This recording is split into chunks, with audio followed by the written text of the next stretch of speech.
Mahakama Kuu ya Venezuela imetoa uamuzi kwamba Delcy Rodriguez ambaye amekuwa akihudumu kama makamu wa rais wa Maduro achukue nafasi ya rais wa muda katika kipindi hiki chenye kutarajia mabadiliko.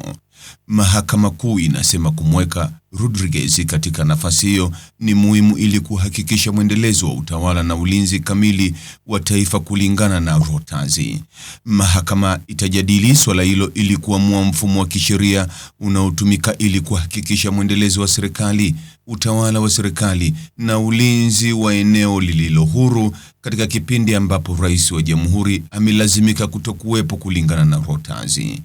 Wakati hayo yakichomoza, katibu mkuu wa Umoja wa Mataifa Antonio Guterres ameeleza kusikitishwa sana na vitendo vya Marekani nchini Venezuela.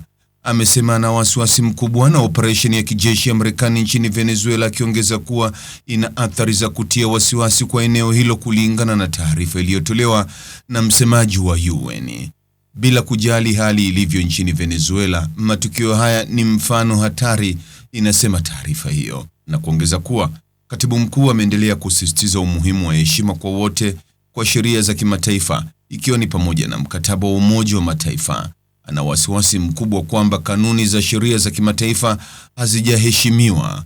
Pia alitoa wito kwa Venezuela kushiriki katika mazungumzo yenye kujumuisha kila mmoja kwa heshima, haki za binadamu na utawala wa sheria.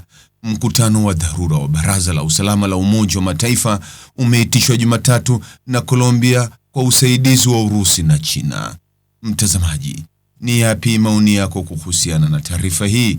Andika maoni yako katika sehemu ya ujumbe hapo chini. Like na subscribe pia ili uwe wa kwanza kupata habari wa chungu tele.